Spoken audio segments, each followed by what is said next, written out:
علی بھائی اگلا سوال ہے، قرآن حکیم میں سورۃ البقرہ میں بچے کے دودھ چھڑانے کی عمر 2 سال ذکر ہوتی ہے، جبکہ سورۃ الاحقاف میں 30 ماہ یعنی 2.5 سال کا ذکر موجود ہے۔ ان دونوں باتوں میں سے کس بات پر عمل کیا جائے گا؟ یہ میں نے پہلے بھی عرض کیا کہ قرآن حکیم میں جب بظاہر کوئی تضاد آتا ہے نا تو اس کو دقت نظر سے دیکھنے کی ضرورت ہے، وہ باتیں مختلف ہوتی ہیں۔ سورۃ البقرہ میں جو آیا نا وہ یہ ہے کہ ماں اپنے بچے کو دودھ پلائے مکمل 2 سال تک، تو ظاہر سے پتہ چل گیا کہ دودھ پلانے کی عمر 2 سال ہے، اس کے بعد نہیں پلانا۔ اور اگر رضاعت کا رشتہ یعنی دودھ کے ذریعے جو رشتہ ثابت ہوتا ہے وہ ہوگا تو انہی 2 سالوں کے اندر ہوگا۔ اور اس کو سپورٹیو حدیث ہے بخاری اور مسلم دونوں میں، نبی علیہ السلام نے فرمایا رضاعت کا رشتہ بھوک کی عمر تک کے لیے ہے، جب بچہ بھوک کی وجہ سے دودھ پیتا ہے، اور وہ وہی ہے جو قرآن کے اندر آئی ہے۔ امام ترمذی نے بھی یعنی اس حدیث کو باقاعدہ باب باندھ کے اس پہ ہیڈنگ بنائی ہے کہ قرآن کی روح سے یہ 2 سال بنتے ہیں، اور نیچے انہوں نے لکھا ہے کہ اس میں امت کی اکثریت کا اتفاق ہے اس معاملے کے اوپر۔ ظاہر ہے کہ واضح قرآن میں جب 2 سال آگے، بخاری مسلم دونوں میں حدیث ہے کہ جو رشتے نسب کی وجہ سے حرام ہوتے ہیں نا، خون کی وجہ سے، وہ رضاعت کی وجہ سے بھی حرام ہو جاتے ہیں۔ یعنی اگر کسی شخص نے کسی عورت کا دودھ پیا ہے تو اب وہ عورت اس کی حقیقی ماں کی طرح ہے، اس عورت کے جتنے بچے ہیں نا وہ اس کے بہن بھائی ہوں گے، لیکن صرف اسی بچے کے بہن بھائی ہوں گے جس نے دودھ پیا ہے۔ جس نے دودھ پیا اس کے جو اپنے بہن بھائی ہیں نا وہ ان کا رشتہ ان کے ساتھ ہو سکتا ہے، اس کا نہیں ہو سکتا۔ یہ لوگ اکثر پوچھ رہے ہوتے ہیں، میں نے کہا اس کے اوپر ویڈیوز کئی ایک ریکارڈ کروا دیے حرمت والے رشتے کون سے، اور اس میں بھی صحیح مسلم میں حدیث ہے کہ 1 یا 2 دفعہ دودھ پینے سے رضاعت ثابت نہیں ہوتی، کم از کم 5 دفعہ دودھ پینے سے مختلف اوقات میں، 1-2 دفعہ تو غلطی سے بھی ہو سکتا ہے نا۔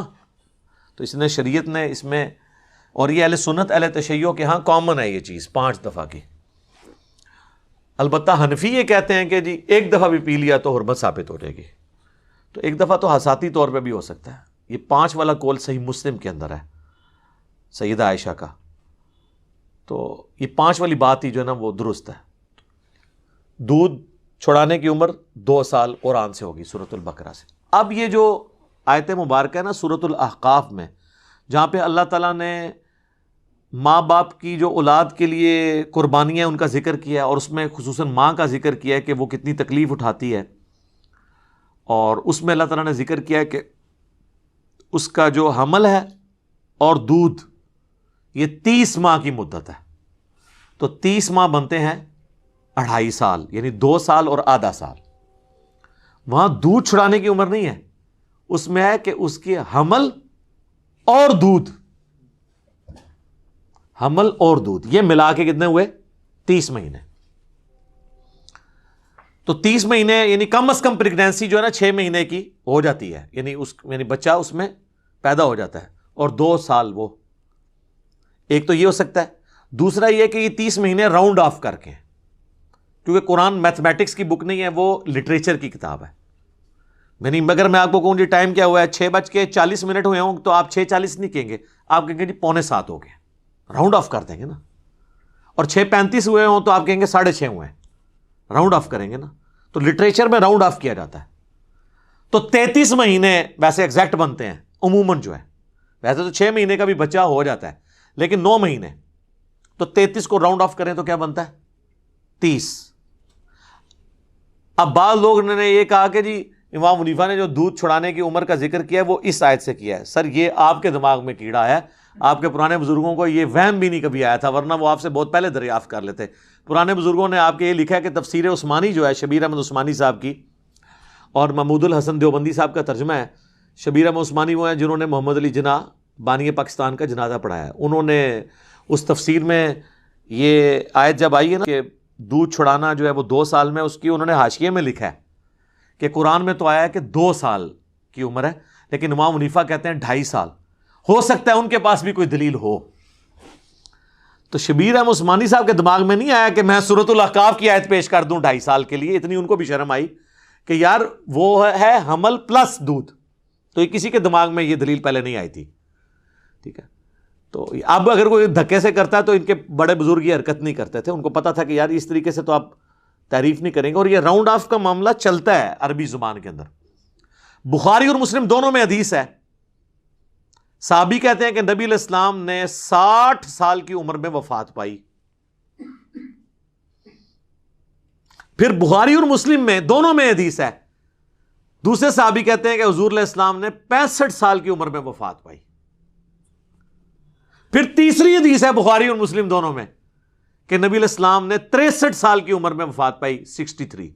تینوں حدیثیں متفقن علیہ ہیں بخاری اور مسلم کی، 65 ایئرس، 60 ایئرس اور 63 ایئرس۔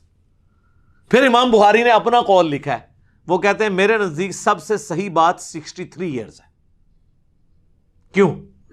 اس لیے کہ ایکچولی 63 ایئرز ہی تھی، جس نے اسے راؤنڈ آف کیا نا اس طرف اس نے 60 کہہ دیا، موٹا سا کہہ کے 60، اور جس نے اس طرف راؤنڈ آف کیا وہ 70 تو نہیں اس نے کہنا تھا، 65 ہی کہنا تھا نا۔ تو یہ راؤنڈ آف ہوا کرتا تھا، ادھر راؤنڈ آف کر دیں 63 کو 60 بنتا ہے، دوسری طرف کر دیں تو 65، اور امام بخاری نے باقاعدہ اس کے اوپر کمنٹس کیے۔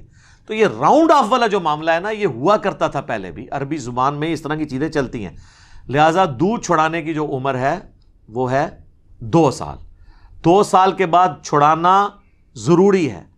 آپ دودھ اس کے بعد ماں کا نہ پلائیں، آپ نے ویسے کوئی اور دودھ پلانا ہے وہ پلائیں، اور دودھ 2 سال کی اس سے بڑی عمر کا بچہ اگر دودھ کسی عورت کا پی لے تو اس سے رضاعت ثابت نہیں ہوگی۔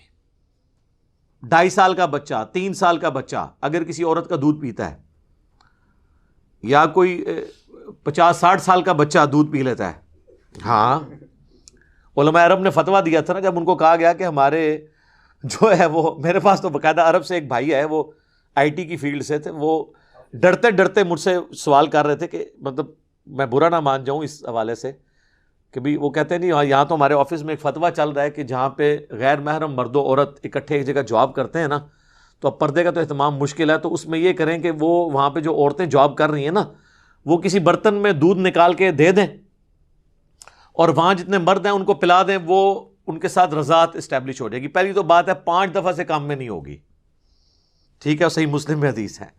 دوسری بات بخاری و مسلم دونوں میں حدیث ہے کہ بھوک کی عمر تک ہے۔ اب وہ بھوک کی عمر تک تو نہیں ہے، وہ تو بڑے بڑے ہیں، بڑے عمر کی رضاعت تو ثابت نہیں ہوگی۔ ابن تیمیہ مانتا ہے کہ ہو جاتی ہے، وہ حدیثیں جو ہیں وہ منسوخ ہیں، کیونکہ جب بھوک کی عمر والی حدیث آ گئی تو حدیث منسوخ ہوگی۔ تو وہ کہتا ہے ادھر باقاعدہ یعنی لوگ اس طرح کے رضاعت کے رشتے اسٹیبلش کرتے ہیں، اس طرح رضاعت کا رشتہ اسٹیبلش نہیں ہوگا۔ رضاعت کا رشتہ اسٹیبلش ہوگا بھوک کی عمر تک، اس کے بعد اگر آپ دودھ کسی کو پلاتے ہیں تو نہیں ہوگا۔ اور اس میں ویسے دیکھیں کتنی ایک آسانی بھی ہے، اکثر میں آپ کو ضمناً اس سے ریلیٹڈ ایک بات بتا دیتا ہوں۔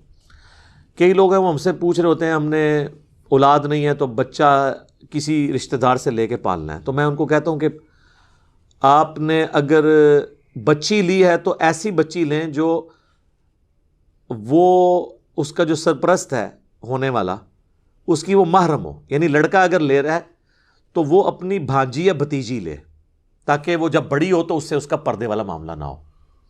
اور اگر آپ لڑکا لے رہے ہیں تو وہ جو اس کی بیوی ہے نا اس کا محرم ہونا چاہیے، یعنی اس کا بھانجا یا بھتیجا ہو جائے، تاکہ جب بڑا ہو تو اس سے پردہ نہ اسے کرنا پڑے۔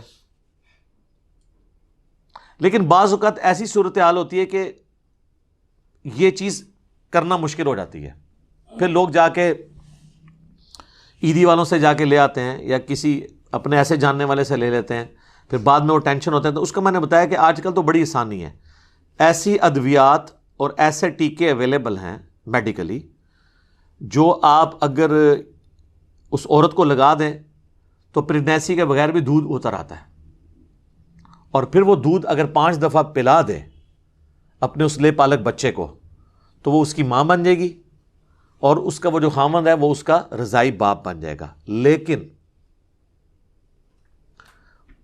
اس کا جو نام لکھوایا جائے گا نا باپ کا، وہ وہی لکھوایا جائے گا جو اس کا اوریجنل باپ ہے، کیونکہ بخاری و مسلم دونوں میں حدیث ہے جس نے اپنے باپ کا نام بدل لیا اس پہ جنت حرام ہے۔ اور ایک اور حدیث ہے بخاری اور مسلم میں کہ نبی علیہ السلام فرمایا کہ جو اپنے باپ کا نام بدل لے اس پہ اللہ کی لعنت، اللہ کے فرشتوں کی لعنت، تمام لعنت کرنے والوں کی لعنت، قیامت والے دن اللہ تعالیٰ نہ ایسے شخص کا کوئی فرض قبول کرے گا نہ نفل. یہ بہت بڑی چیز تھی, ایک بہت بڑا عیب ہے. تو لے پالک بچہ, اب لوگ اس سے اگلی بات کرتے ہیں کہ جی اگر وہ لے پالک بچہ ایسا ہے جس کے ماں باپ ہمیں پتہ ہی نہیں, پھر ہم کیا کریں؟ پھر بھی سر آپ اپنا نہیں لکھوائیں گے؟ وہ اللہ تعالیٰ نے سورۃ الاحزاب میں فرما دیا کہ ایسے پھر لوگ جو ہیں نا جن کے ماں باپ کلیئر نہیں ہے آپ کو, تو آپ کے دینی بھائی ہیں. یا آپ ایک سٹیپ آگے جائیں گے تو جس طرح آج کل این جی اوز ہیں تو وہ عیدی صاحب کا ہی نام لکھوا دیتے ہیں, اور لوگوں کو پتہ ہوتا ہے کہ عیدی صاحب کا اگر نام لکھا ہے تو یہ بگوٹن ان کی اولاد نہیں ہے بلکہ سرپرست کے حوالے سے, کیونکہ پھر بعد میں مسئلے کھڑے ہو جاتے ہیں نا, پھر وراثت کے ایشوز آ جاتے ہیں. اور بعض اوقات ہم نے دیکھا ہے لے پالک بچے تو وہ لے لیتے ہیں, کچھ عرصے بعد ان کی اپنی اولاد بھی ہو جاتی ہے, پھر وہ لے پالک بچے سے فوراً ہی ان کا سلوک بدل جاتا ہے. دیکھیں کیسی ظالم ہے یار انسان چیز. ویسے ابھی تک آنکھوں کا تارا ہوتا ہے تو, اور پھر وہ جو ہے نا وہ ان کو یہ ہو جاتا ہے کہ ہم اس کے نام سب کچھ لگا دیں. یہ اس طرح کے معاملات. اور سر میں آپ کو بتاؤں کتنے گورے ہیں جو اپنی اولاد اس لیے نہیں ہونے دیتے کہ وہ لے پالک بچے پالتے ہیں کہ یار ان کا کوئی نہیں ہے. اتنا حوصلہ ہے ان میں. اور یہ اوریجنل واقعات ہیں, میں آپ کو بتاؤں بندے کی آنکھوں میں آنسو آ جاتے ہیں کہ انہوں نے اپنی اولاد نہیں ہونے دی ہے صرف اس لیے کہ ہم لے پالک بچے پالیں گے کہ جن کا کوئی پرسان حال نہیں. وہ جا کے کسی یتیم خانے سے بچے لے آتے ہیں کہ یار ہمیں بچے ہی چاہیے نا تو ان کو پالیں گے. اور ہمارے مسلمانوں کا کیا حال ہے, بلکہ یہاں تو اپنی سگی اولاد میں اختلافات شروع ہو جاتے ہیں ماں باپ کے مرنے کے بعد. پتہ نہیں کیا تربیت ہوئی ہوتی ہے, یہ دنیا کی محبت ایسی غالب آ جاتی ہے کہ ایسے معاملات ہو جاتے ہیں. خیر اب یہ تو رونا شروع کریں تو کئی باتیں آگے آئیں گی. تو یہ جو دودھ پلانے کی عمر ہے یہ 2 سال تک ہی ہے. یہ جو قرآن میں لوگ کہتے ہیں نا بعض اوقات یہ تضاد ہے, یہ تضاد نہیں ہے میرے بھائی, یہ لٹریچر کی بک ہے. آپ نے دونوں چیزوں کو ایک جگہ جمع کر کے دیکھنا ہے. اسی والے سے جو پچھلا بھی کچھ کوسچنز پہلے آپ کا جو کوسچن تھا کہ جی وہ قرآن میں فرشتوں کو حکم ہوا تھا تو شیطان تو فرشتہ نہیں تھا تو اس نے سجدہ کیوں کرنا تھا, تو اس کو میں نے لہذا سے کلیئر اسی لیے کیا ہے کہ وہ اس میں شامل تھا, اور اس نے اس لیے نہیں کیا کہ فرشتہ نہیں تھا. وہ سورۃ الکہف میں آ گیا کان من الجن ففسق عن امر ربی, اگر فرشتہ ہوتا تو نافرمانی نہ ہوتا. فرشتوں میں اس لیے شامل تھا کہ تغلیب کے قاعدے کے تحت چونکہ سارے فرشتے تھے ان میں ایک جن تھا تو اللہ نے فرشتوں کو جنرل ذکر کیا. اور آپ کا وہم پھر مزید نکالا کہ اللہ نے شیطان سے پوچھا کہ تو نے کیوں نہیں سجدہ کیا, تو اس نے آگے یہ نہیں کہا کہ یا اللہ مجھے حکم نہیں تھا, بلکہ اس نے کیا کہا کہ میں نے اس لیے نہیں کیا کہ میں اس سے بہتر ہوں. اس نے اپنے گناہ کو جسٹیفائی کیا, شیطان مان گیا. اور جو اپنی غلطی کو مان لے وہ آدمی بن جاتا ہے. یہی آدمی اور شیطان میں فرق ہے. ٹھیک ہو گیا جی, جزاکم اللہ خیر.